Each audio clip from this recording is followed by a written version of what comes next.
আসসালামু আলাইকুম ওয়া রাহমাতুল্লাহি ওয়া বারাকাতুহু। আশা করি আল্লাহর রহমতে আপনারা সবাই ভালো আছেন। আমার যারা ব্রয়লার খামারি ভাই আছেন বা যারা ব্রয়লার রেয়ার করেন তাদের জন্য হিট স্ট্রোক একটি বেদনাদায়ক এবং কষ্টদায়ক শব্দ। ব্রয়লার খামারি সাধারণত 30 থেকে 35 দিনে উনি ওনার মুরগিগুলো বিক্রি করে দেন, কিন্তু 17 থেকে 18 দিনের পর থেকেই হিট স্ট্রোকের সম্ভাবনা প্রবল দেখা দেয়। এই হিট স্ট্রোকের 3টি পর্যায় আছে। প্রথমটি হচ্ছে হিট ক্র্যাম্প, দ্বিতীয়টি হচ্ছে হিট এক্সজশন, তৃতীয়টি হচ্ছে heat stroke. Hit cramp, cramp মানে হচ্ছে খিঁচুনি, বাংলায় যদি বলি খিঁচুনি। হিট ক্র্যাম্পটা প্রাথমিক পর্যায়ে আমরা ধরে নিয়ে থাকি। এটা কেন হয়? এটা যদি ডিহাইড্রেশন হয় বা পানির অভাব হয়, পানি যদি কম খেয়ে থাকে, ইলেকট্রোলাইটসের ইমব্যালেন্স হয়, মানে খনিজ লবণ বা খনিজ পদার্থের যদি ইমব্যালেন্স হয়, সেই ক্ষেত্রে হিট ক্র্যাম্পস হয়ে থাকে। এই অবস্থায় মুরগিগুলো শারীরিকভাবে দুর্বল হয়ে যায়, খাওয়া দাওয়া কমিয়ে দেয়। এই পর্যায়ে খেয়াল রাখতে হবে তাকে ফ্রেশ এবং ঠান্ডা পানি পর্যাপ্ত পরিমাণে দিতে হবে, ফ্যানের ব্যবস্থা করতে হবে, পাখার ব্যবস্থা করতে হবে, বাতাসের ব্যবস্থা করতে হবে, ভেন্টিলেশন ইনশিওর করতে হবে, চারিদিকে পর্দা খুলে দিতে হবে।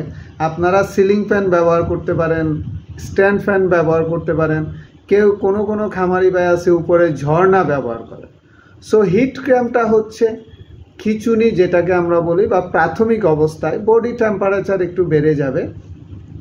এই পর্যায়ে মুরগি মারা যাওয়ার সম্ভাবনা খুবই কম, কিন্তু দ্রুত আমাদের ব্যবস্থা নিতে হবে। তাকে বাতাস, ভেন্টিলেশন এবং ইলেকট্রোলাইটস দিতে হবে।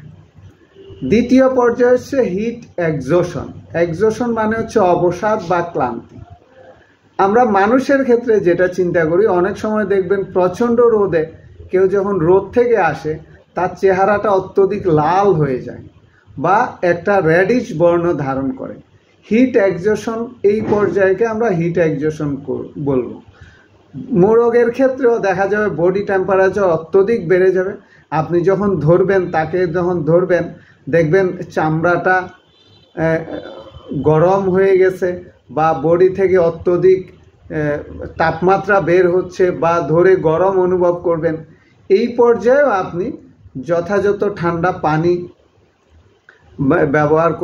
ব্যবস্থা করবেন, ইলেকট্রোলাইটসের ব্যবস্থা করবেন, মানে স্যালাইন জাতীয় জিনিসের ব্যবস্থা করবেন, এবং আমরা অ্যান্টিপাইরেটিক কিছু ওষুধ ব্যবহার করতে পারি, যেমন প্যারাসিটামল ব্যবহার করতে পারি। সবচেয়ে বড় কথা হচ্ছে ঠান্ডা ফ্রেশ ওয়াটারের ব্যবস্থা করতে হবে। এবং সর্বশেষ পর্যায়ে এসে যখন অত্যধিক টেম্পারেচার হয়ে যায় বডির, তখন হিট স্ট্রোক করে। স্ট্রোক শব্দের অর্থ আঘাত বা ঘাত বা দাঁড়িয়েও আমরা বলতে পারি, মানে সর্বশেষ পর্যায়ে হিট স্ট্রোক। এই পর্যায়ে অজ্ঞান হয়ে যায়, চেতনা হারিয়ে ফেলে এবং মৃত্যুর ঝুঁকি হয়। অত্যধিক গরম হয়ে যাবে, মুরগির বডি টেম্পারেচার বেড়ে যাবে, বডিটি গরম হয়ে যাবে। আপনি যখন ধরবেন তখন আপনি অনুভব করতে পারবেন। এই পর্যায়ে মুরগির গায়ে স্প্রে করতে পারেন পানি, এবং কিছু ক্ষেত্রে আপনি 1 বালতি ফ্রেশ ওয়াটার রাখবেন আপনার হাতের কাছে। যে মুরগিটি ধরে দেখবেন যে এটির বডি অত্যধিক গরম হয়ে যায়, এটি মাথা ছাড়া বাকি অংশটি পানিতে চুবিয়ে দিবেন, ভিজিয়ে দিবেন, স্প্রে করবেন ধরে হয়তোবা আপনার খামারে যদি অনেকগুলা মুরগি থাকে, 3000, 4000, 5000, এক একটি মুরগির ওজন 1.5 কেজি, 2 কেজি, আপনার অনেক লক্ষ টাকার প্রোডাক্ট। আপনি প্রতিটি ধরে আপনি হয়তোবা পানিতে ভিজিয়ে দিতে পারবেন না বা চুবিয়ে দিতে পারবেন না। এই পর্যায়ে আপনি তাকে স্প্রে করবেন, পানির স্প্রে করবেন। অনেক খামারি ভাই আছেন ফার্মের ভিতরে পানির ফোয়ারার সিস্টেম করেন বা বাষ্প জাতীয় জিনিস ব্যবস্থা করেন। ফার্মের ছাদের উপরে আপনারা ঝর্ণার ব্যবস্থা করেন। এগুলো অবশ্যই করবেন, তাকে প্রপার ভেন্টিলেশন, বাতাসের ব্যবস্থা করে দিবেন।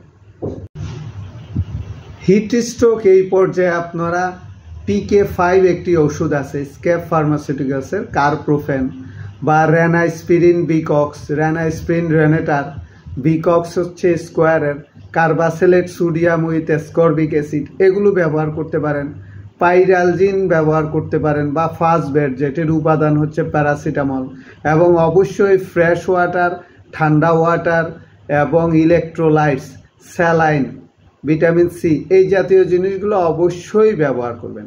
এবং আমি সবসময় যেটা বলি, যে কোনো পরিস্থিতিতে, যে কোনো পর্যায়ে আপনি একজন রেজিস্টার্ড ভেটেরিনারিয়ানের পরামর্শে আপনি ব্যবস্থা গ্রহণ করবেন। আশা করি এতে আপনি খুবই উপকৃত হবেন। আজ এ পর্যন্তই। আল্লাহ হাফেজ।